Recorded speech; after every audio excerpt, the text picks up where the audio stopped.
honestly seek an education on this campus are presently on the campus. They have a right to be here, protected by that court order.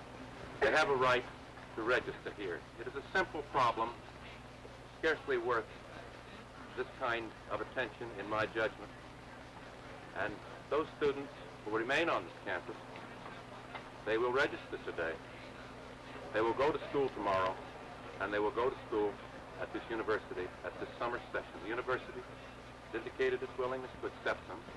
From the outset, Governor, all of us have known that the final chapter of this would be the admission of these students. I ask you once again to reconsider the consequences of your statement, and I'll ask you once again, will you give me the assurance that you will step aside and peacefully do your duty? Very well.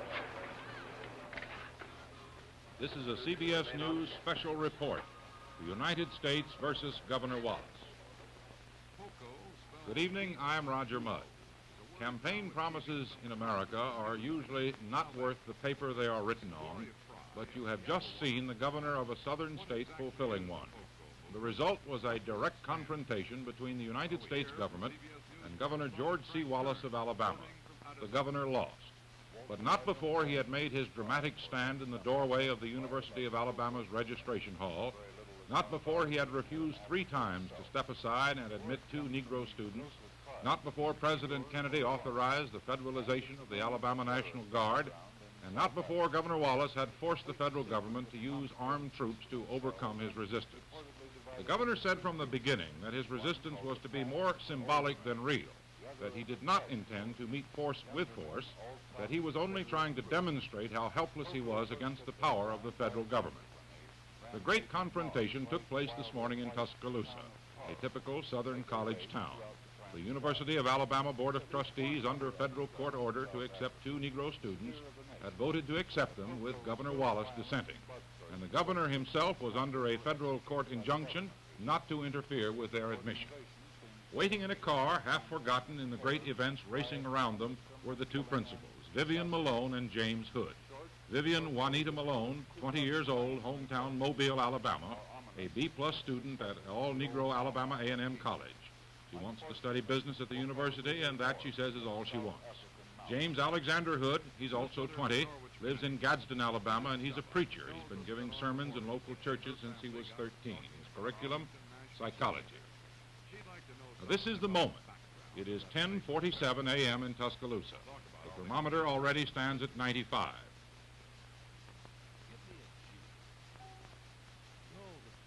Out of the car and up the walk, the federal representatives. There is Nicholas de Katzenbach in the center. He's the Assistant Attorney General. With him, United States Attorney Marshal Macon L. Weaver and U.S. Marshal Peyton Norval, Jr. Governor Wallace is carrying out the campaign promise that has precipitated so much recent American history. There he is, standing at the courthouse, the schoolhouse door. State's Attorney for the Northern District of Alabama, and by the Marshal for the Northern District of Alabama. And I have with me here a proclamation signed by the President of the United States, which calls upon you to cease obstruction to justice in this state. The proclamation, Governor, was signed by the President within the last hour. I wish to make it clear to you that this is an awfully simple thing. We are asking today is a routine thing. It is simply the enforcement of a court order of which you are aware.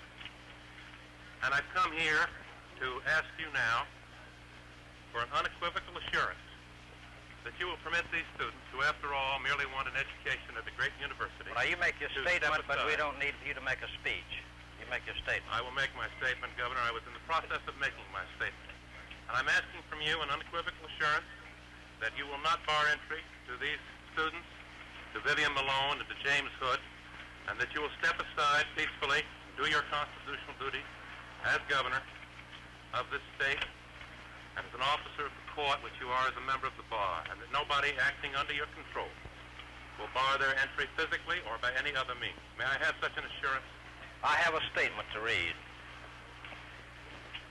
As Governor and Chief Magistrate of the state of Alabama, I deem it to be my solemn obligation and duty to stand before you, representing the rights and sovereignty of this state and its peoples.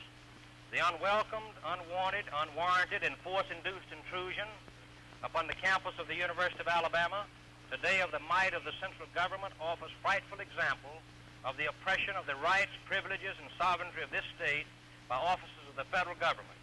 This intrusion results solely from force or threat of force, undignified by any reasonable application of the principle of law, reason, and justice. It is important that the people of this state and nation understand that this action is in violation of rights reserved to the state by the Constitution of the United States and the Constitution of the state of Alabama. While some few may applaud these acts, millions of Americans will gaze in sorrow upon the situation existing at this great institution of learning. Only the Congress can make the law of the United States. To this date, no statutory authority can be cited to the people of this country which authorizes the central government to ignore the sovereignty of this state in an attempt to subordinate the rights of Alabama and millions of Americans.